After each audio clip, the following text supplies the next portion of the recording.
So this morning, I'm delighted to have as my guest Lorna Feeney. Lorna's Head of Mental Health Risk at Marsh Risk Consultancy and Marsh McLennan Companies. Now, the reason I've invited Lorna on, not only is mental health awareness, mental health first aid a massive and current subject, but actually I see Lorna everywhere as an advocate for this. She's very strong on social media.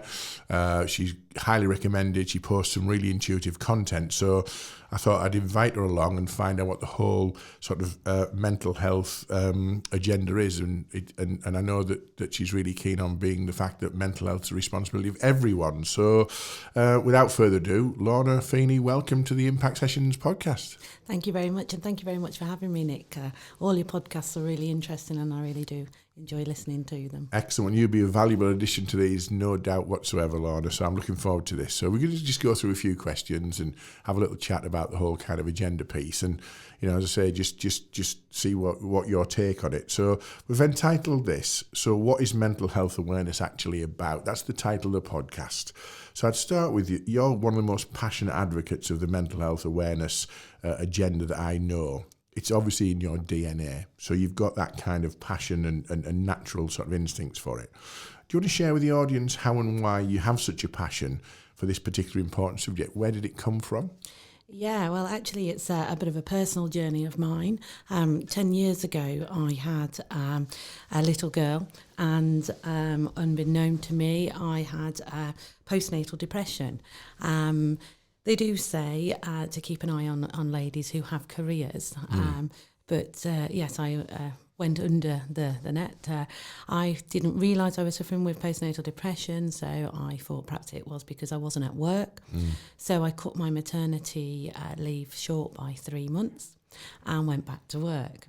Then you have lots of different issues and challenging issues, having to go out and meet clients and then make sure that your daughter's okay. My boss wasn't the most, she wasn't very empathetic, shall we say. And her view was, it's not the business's fault that you've decided to have a child. Wow, okay. Yeah. Hang on, was this 1843 that this happened? I know, yeah, absolutely. Wow. And I worked for the business for 10 years and things started getting really tough, trying to juggle. And then you feel a bit silly because, you know, everybody has children and they have jobs and they go to work. When I had phone calls from the childminder to say, Emily's not very well, you need to go and pick her up. Can you pick her up? And then my boss as well, you need to take your own time, make sure you keep your holidays for if your child's sick. That can't be an uncommon set of circumstances, can it? And it's interesting that you said, the first thing you said there, Lorna, was, you know, I didn't realise I had it. No, had no idea. Because there's a lot of people just, inverted commas, cope, but are they coping? And the reality of that is potentially not. So I didn't want to tread all over your sort of story, but I don't need you to share things that are too personal if it's uncomfortable either, to be fair, Lorna, you know, but it's clearly driven by an experience that you've had then, isn't it? Absolutely. And for me, I felt, I had all sorts of horrible thoughts going through my head. I wasn't quite myself. Family and friends noticed but didn't know what to do. But again, everyone just assumed, well, you have a baby, perhaps it's a late night, trying to work. So everybody has that assumption that, you know, it's to do with changing, and you'll be fine in the end, kind of thing. And you know, and I've had no history of mental health illness, and I have to say, and I'm quite ashamed to say it, but again, it's brought me on my journey. I was very closed-minded. I had the perception and opinion of somebody who had depression was lazy, like we see on the TV. I was a strong person. I supported lots of friends.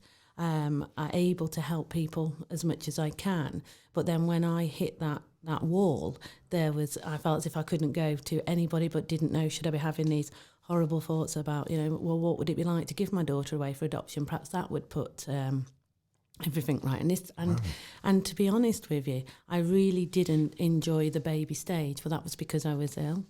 So I went back to work, and I think I was back at work for about 6 months, and then I had a massive breakdown where I ended up telling my boss to stick a job up her arse. And that's something a lot of people who are listening to would probably feel empowered to either do or want to do, or maybe have done themselves. Absolutely, and I just got my coat, and I did have 2 colleagues, and they were really worried about me because, again, I had a financial pressure, and it's not a woe me, it was just the circumstances.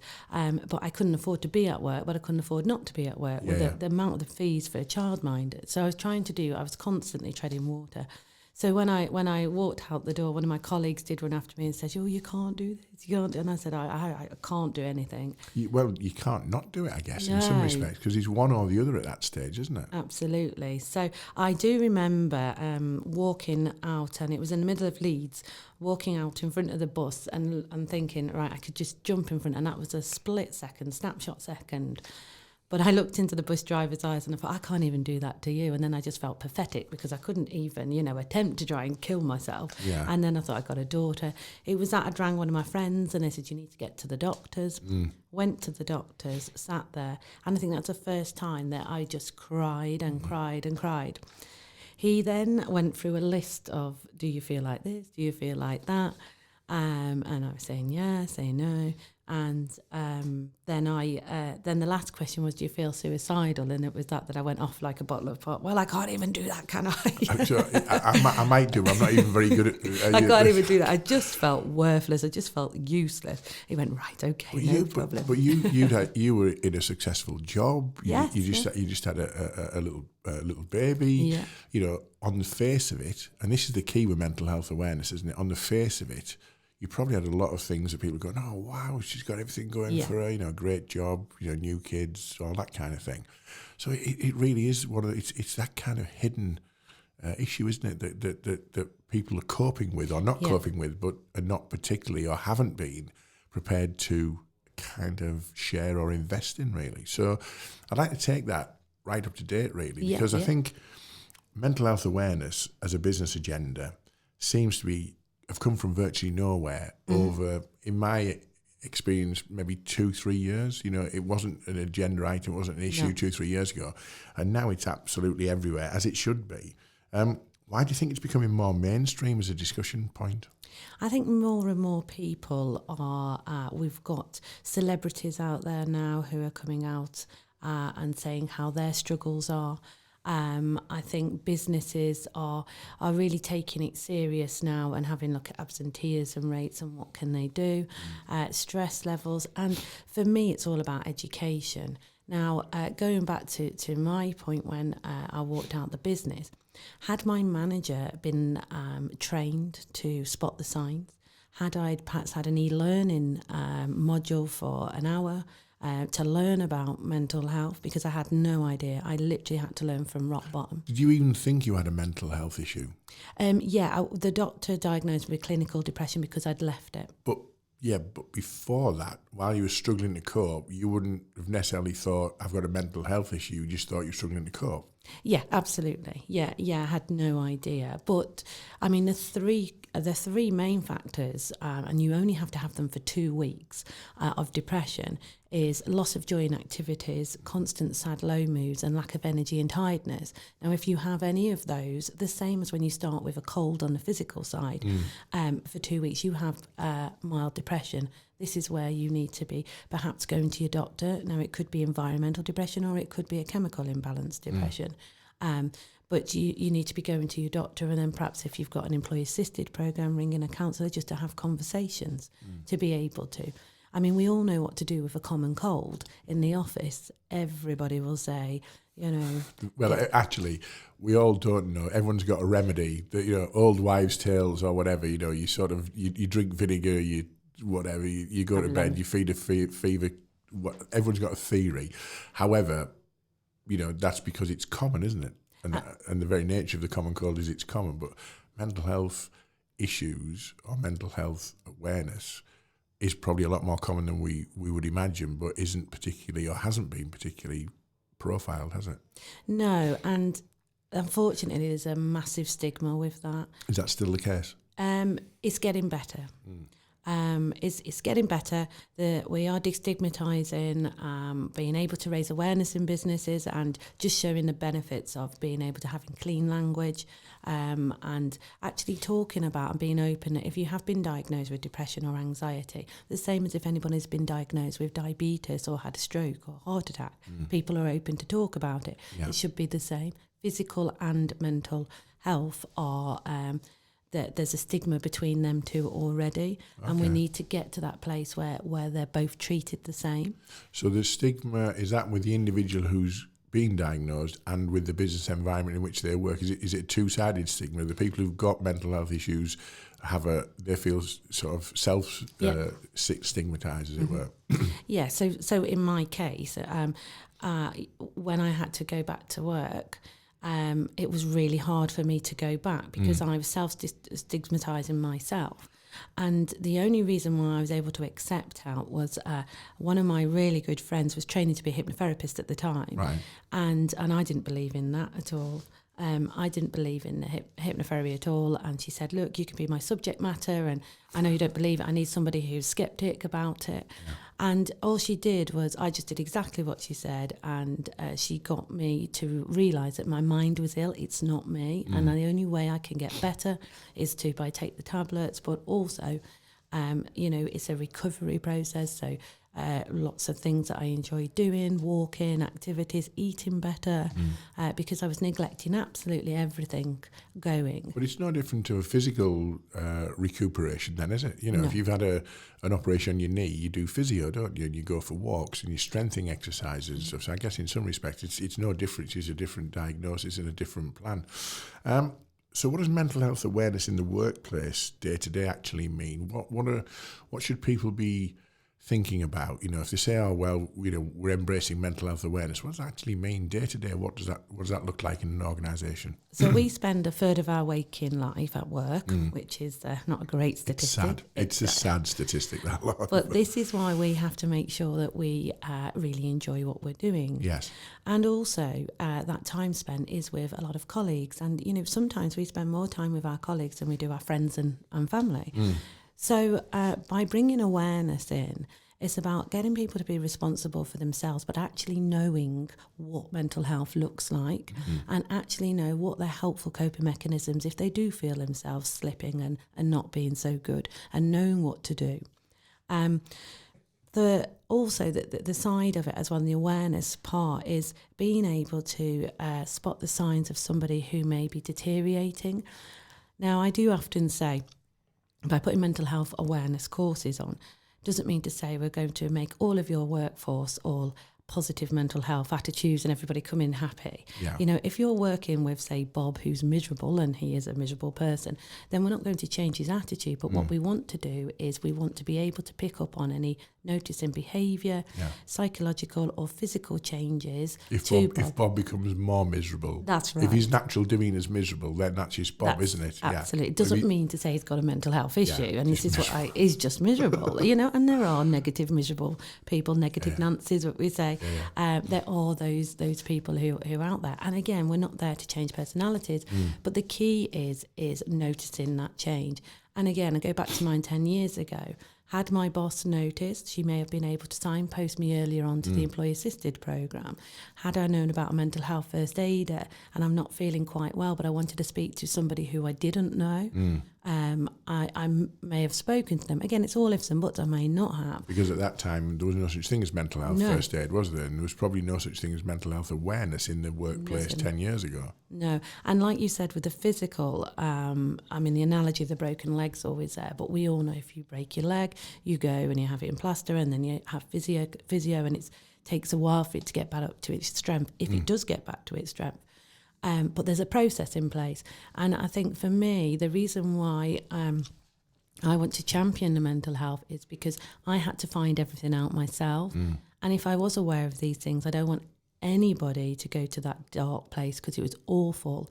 And if people can help themselves and they know how to do that, raising the awareness is the way forward, definitely. Okay. I still hear some cynicism. I still get some eye rolling. You know, when you mention mental health and you see people who just, roll their eyes, a bit cynical, not mental health again, that kind of thing. Are there still some challenges ahead for you, and there's still some work to do on, getting that message out there, the positivity about why you should do it? For me, I see it as insurance or risk management as much as anything. And a business would insure against risk in other areas, so why wouldn't they insure against risk in mental health and staff well-being? But there's still a bit of work to do. Yeah, there's still a lot of work to do, and at the moment it's really good because we've got lots of businesses who want to be above the curve, and you've got people like Thames Water, you've got people like PwC, Deloitte, Royal Mail. They've all embedded their mental health policies, frameworks for the last 5 years, and they've enjoyed seeing accidents and near misses reduced by 50%. Wow. So this is where we come in. A lot of people wonder why Marsh, as an insurance broker, are looking at mental health. Well, we view it as a people risk, like you quite rightly said, but also it's a health part of the health and safety. So under the Working Act 1974, it's Section 2, it says the employer should look after the welfare of their employee. That's a big catch-all phrase, isn't it? Welfare. Absolutely, the welfare. Now, that doesn't state physical and it doesn't state mental.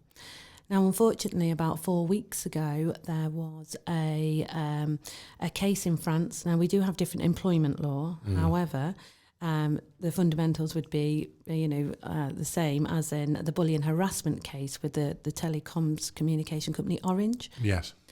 They found 8 suicides, and there was about 18 suicides, but I think they found 8 of them liable through bullying harassment. Wow. Now, the HSE said 2 months ago that any businesses that have more than one case of bullying harassment, they will be looking seriously into that now. Whereas before they didn't see it as their way. But if it's part of the health and safety, it could affect lots of different things, accidents and near misses in the workplace. Well, you mentioned there about reduction in accidents and near misses. I mean, first of all, that's got a commercial value to a business. So it's not just a soft thing to, that's where the cynicism comes in. No, it's just a bit soft or whatever. There's actually a commercial hard-nosed reason why you do it as well, isn't there? So why are people not getting onto that particular sort of agenda, really, I guess? I'm going to explore something you say on your LinkedIn profile, that you assist businesses to implement a sustainable mental health and well-being strategy in the workplace. So what does a sustainable mental health well-being strategy look like? So what does sustainability fit? Okay, so what we're trying to achieve at the moment, and again, we're advising businesses that the government released a Thrive and Strive report, which was commissioned by Paul Farmer, the CEO of Mind, and Lord Stevenson, who used to be senior exec guy in HBOS. And they came up with a framework for 6 core standards. If you have more than 500 employees, there's another 4 enhanced core standards. And they've asked the government, because it's a government commission report, that this be in place for every business within the next 10 years. Not just big business? No, all businesses. All businesses will benefit from this. And it's things like, raising awareness. So by doing mental health first aid training and awareness, you cover core 2, core 3 and core 5. Make sure that everybody's fully aware of knowing what to do, and aware of the mental health strategy that they have in place, so they know the procedure. So there's lots of businesses out there which are doing really good things, like they might put yogas and they might have fruit baskets, but actually where is the support and help for somebody who is actually struggling at their desk? Yeah. So there's 2 things going on. You will have businesses saying, yes, we do, we tackle mental health, but they're actually putting a fruit bowl on. Yeah. And, it's kind of not cutting it. If you're not a fruit fan, that's not helping you anyway, is it really, to be fair? Yeah. But again, I'm not going to say that they're making a start. Yeah. And I think at least they are starting to embrace the idea of it. Whether the execution's right, maybe is a different thing, but you'd have to applaud the fact that it's on the radar. I think then it just needs help and guidance from somebody like yourself to do the right thing, not just do something, isn't it, really? Yeah, absolutely, because that they want to do it. And the thing is, I think a lot of businesses as well have an issue of where it's placed. Is it actually HR? Well, HR do a great job with reactive, whereas I feel it should be under health and safety because it's preventative, it's early intervention, and it's being proactive. However, they both need to work together. Okay. So, and then it has to come down from the leadership team. So once you've got the leadership team buy-in, then it will be able to roll out, and it would look like training, mental health first aid training. But again, if you do mental health first aid training, you can't just do the training. You have to make sure you batten down the hatches. So you create policies to make sure that it's defined role of a mental health first aider because it's confidential, because we have the employer's liability. Court cases now where employers can take their employer to work at court. So if someone feels they've had a breach of confidentiality because of how the policy or procedure is being implemented, then that's something that the business needs to be aware of as well. So it's not just the physical aspect of the first aid, it's the policy and procedures that you've mentioned, yeah? Yes, absolutely. You kind of trampled over my next question a little bit. Don't worry about that, Lorna. Don't worry at all. But my next question was about policies and procedures and the, I guess, the custodians of that. So I was going to ask who are the best custodians of that from a HR, main board, specialist mental health advisors, health and safety, etc. From your experience, those businesses that are, if you like, trailblazers and setting new standards, who are the best custodians of the whole mental health agenda? Where does that sit? Is it board level? Initially, yeah, to start and perhaps get a sponsor. Yeah. To be able to drive it. But we really need to have everybody involved, but to be able to drive it and make sure that it continues with momentum. Because like I said, once you've done all the training, if you do manager training, do mental health first aid training, there needs to be a framework around that and how it's implemented and embedded into the businesses, companies' policies. So the ones that are doing that well, is that the health and safety, the day-to-day person or people responsible? It sits better in health and safety than it does in HR potentially? Yes, yeah, absolutely. Okay. But also a lot of it can be, depending on how the business sees it, but some businesses want to be able to measure this, which I understand. You know, you're investing in this, the training, and you're able to measure it by filling out, because the role of mental health first aider is confidential. However, you could still fill out like an accident form like you do in a first aid book, yes, but a confidential one, but they're very similar to what you get produced from an employee-assisted programme. Right. So you'll just get the bare details. You get the numbers in the matrix then, don't you, really? And then from that, you're able then to have a real big insight into what's going on in your business.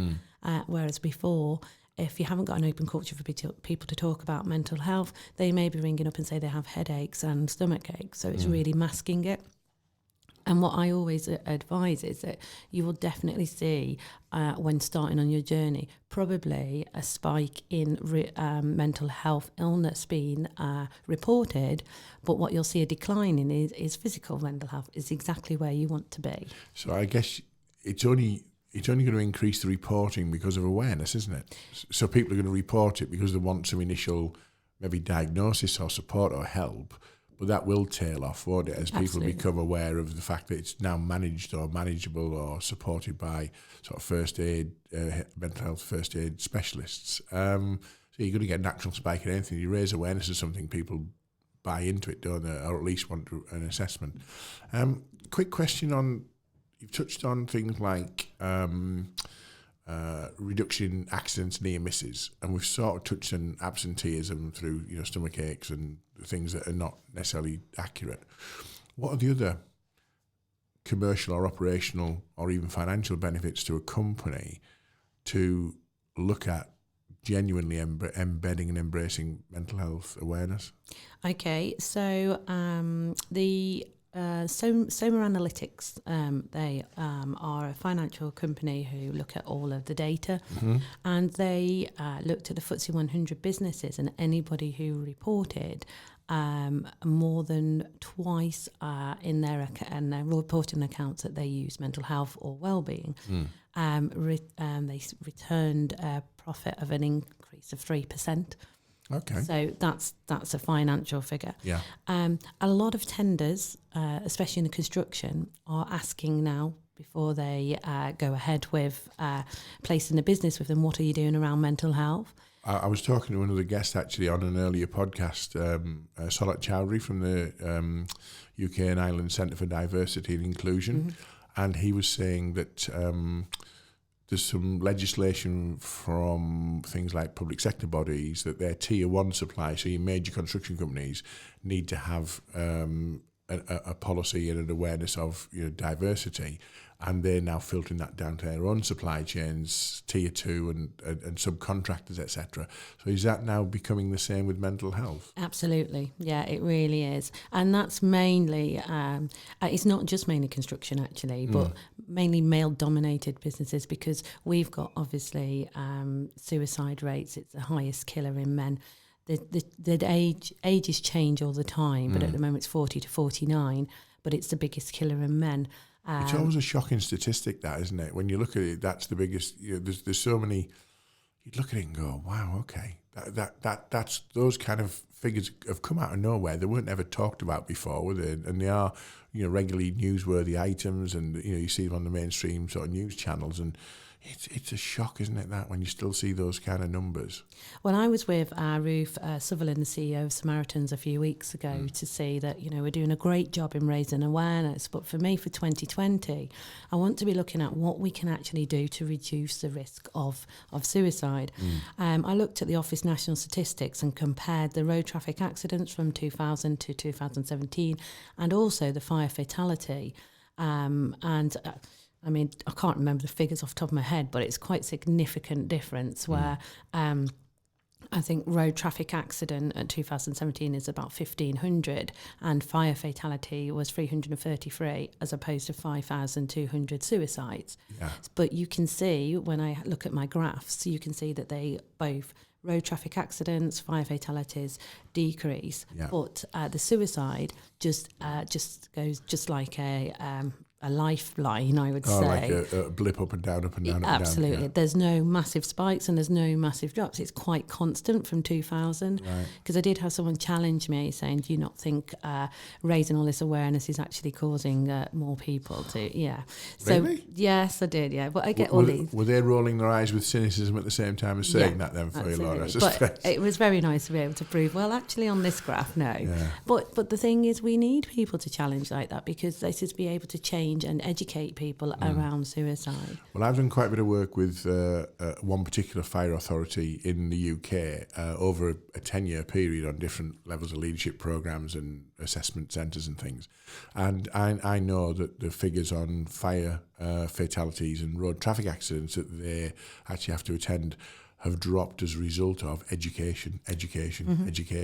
So, the two are not disconnected in terms of expecting some hopefully improvement in those figures with education and communication around the mental health agenda. Yeah, and awareness, and also this is a journey. It's the same as in my industry. Obviously, we've seen a lot of hearing loss claims, asbestos claims, and it's only until the event happened, then that's when you have to put your safety in place. So again, this after the event, and we are trying to do the best we can. So this is what I said, the awareness is one way forward, but we need to be looking at other different ways to do it. And and the only way we can do that is getting people to talk about it, to see which best ways things to do. And Ruth was telling me, which was quite funny, she said that 20 years ago the rail network was told that if anybody was stood on the platform, stay away from them. But now it's completely opposite, because it's what they know, and this is how much it's involving now. Don't make sure that you go and speak to them, even if it's high, if you've got 2 minutes, just go and speak to them. Because what people need to understand about suicide is they don't actually want to die. They want the emotionally pain, what they're going through, to end, and they want that to die, not themselves. And sometimes it's an intuition at that split second moment, isn't it? So you can intervene at that level, and you can make a difference. Like you say, you looked in the eyes of the bus driver and thought, I can't do it to him, and I can't do it to my little girl, and they'll go from there. Okay, well, mental health first aid we've talked about, but we talked about it being a training sort of accreditation. What does it actually involve? How do you get that recognition, that recognised qualification? What would a business have to go through to get that accreditation then, Lorna? So we do a 2-day course, and I just did one with a colleague the last 2 days actually down Bath. Yeah. And again, we go around the awareness, we go around the business and the financial reasons for doing it. It's morally right to do, and then it's very similar to physical first aid. You're not taught to be a counsellor, you're not taught to be HR, you're not taught to be a psychiatrist. You definitely don't diagnose anybody. It's like a triage. When you go to the hospital, they ask for your name, what seems to be the problem, and then you're able then to, on what they've told you, and from your knowledge and your skill set, what you've learned on the course, be able to say, well, actually, I probably need to speak to the employee-assisted programme, or perhaps I need to go to a GP, or whatever stuff we've got available. There's lots of charities there, helpful resources. So that's the first call, and then they're able then to get them the help. You mentioned employee-assisted programme. You've mentioned that a couple of times. Sorry. No, that's fine. Is that a next level commitment then? So you got your first aid training at the front end, the people that you'd go to or hopefully be aware of to talk to as it like you say, as a signpost or a triage specialist. So what's the employee programs that support that then? Yeah, well, a lot of businesses, and I'm always shocked about this, a lot of businesses buy employee benefits, and they don't actually realise that they normally get the employee-assisted programme for free. Now, in the 70s, it used to be used for financial and law advice, but now it's used for counselling, so it's professional counsellors.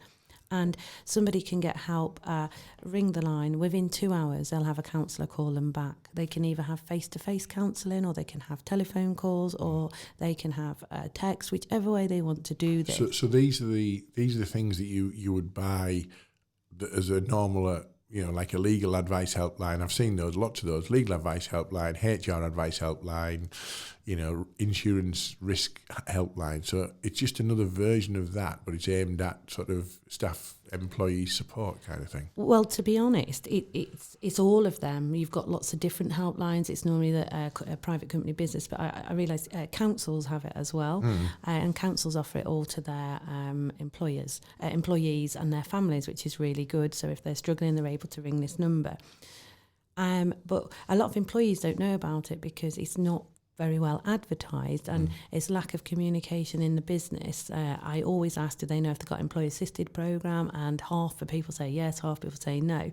So there does need to be a lot of work, and it could be as simple as companies printing off the employee assisted programme, a poster, and putting on the back of the toilet. Yeah, I mean, to be fair, it might be embedded in page 6B of the staff handbook, but you glance through that on your induction day, but whoever reads the staff handbook after that, I'm going to annoy some HR advisors who are listening and going, everybody reads that on a daily basis. The answer is they don't. So, if they haven't seen it, they probably don't know they've got it, do they? No, and the other thing is people can be a little bit cynical about it, because they might think, well, if the employer's providing it, I don't want all my information going back to the employer, but under GDPR that can't happen anyway. But it is a confidential and it is a confidential line, and it's only for that employer. The only thing they ask is your name and who you work for, and the only reason they ask that is so they can make a file. But I say, if you want to say you're Mickey Mouse, say you're Mickey Mouse. I work for Mickey Mouse. I work for Marsh, and my name's Mickey Mouse. If you're worried about the confidentiality around it, but they're not allowed to do that. They're not allowed to disclose unless they're a threat to themselves, obviously. But that's the normal thing. Well, listen, I always end the podcast. You've been really inspirational. I think you've probably debunked a few myths for people who are on the cynical eye rolling side of things, and hopefully inspired a number of our listeners to look at mental health awareness, mental health first aid training as a genuine item, an agenda item for 2020. But I'd just ask you to share one tip. I always finish with a golden bullet question, really. So one tip with the podcast audience about managing mental health in the workplace. What would be your advice to thinking about an organisation who thinks they want to do a bit more, manage it in a bit better way? What would the starting point be, would you say, Lorna? I think have a look to see how many people are interested in it. I think when I've been to see businesses, one of their things is they don't think that they'd get the volunteers. Right. Now, what they need to realise is that even though they haven't got, people might not be suffering with the mental health themselves, they may be supporting somebody else. So, interesting, yeah. So it might be part of their life, or it might not be them. Absolutely, yes. So it does trickle down. So they may be supporting somebody else as well. Yes. So, really get to grips and say we're having a look at doing an initiative and perhaps putting mental health awareness course on or mental health first aiders and see what type of response you get.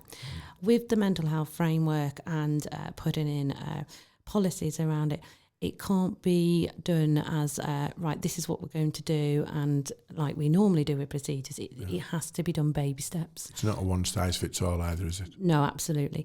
Some people might want to start with doing a free health organisation survey, which I can offer. That's not a problem. I can send that out to people if they want to do that.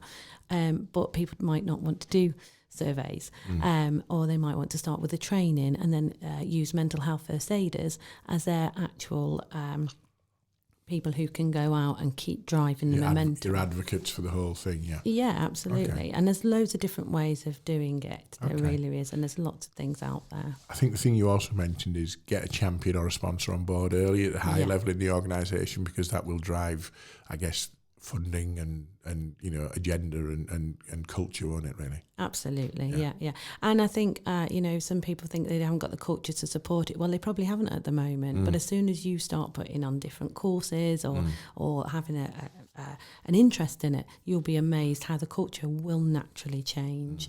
And that's the feedback that I've had of lots of clients who were very much, no, I don't think it's for us. Well, give it a try. And then they found that, actually, wow, I'm surprised by the results. Yeah, they really are. And so there's one business at the moment who I did have a board of directors who were very much, no, it's not for us. So I came and did a 2-hour board presentation. And they were adamant at the beginning of the presentation they wasn't having any. And now I'm up to 75 mental health first aiders trained in the business and over 250 mental health awareness managers trained. Wow. And they cannot believe the change in the culture. Productivity has increased, absenteeism has decreased as well, and it just seems just a better place to work just by doing those initiatives. And here's a final thought for those who are not still embedded with that. It hasn't made them soft, has it? No, definitely not. If anything, it's made made them an employer of choice. Yeah. Excellent. Lorna, that's been absolutely fantastic. Inspirational, as I say. Your contact details will be on the end of the podcast. Okay, thank you. Hopefully people will be inspired to contact you. You're all over LinkedIn, which is great to see. And that's just, banging the drum and raising awareness and championing the cause. So, Lorna Feeney, it's been an absolute pleasure. Thanks for being on the Impact Sessions podcast. Oh, thank you for having me, Nick. Thank you very much. No problem. Thank you.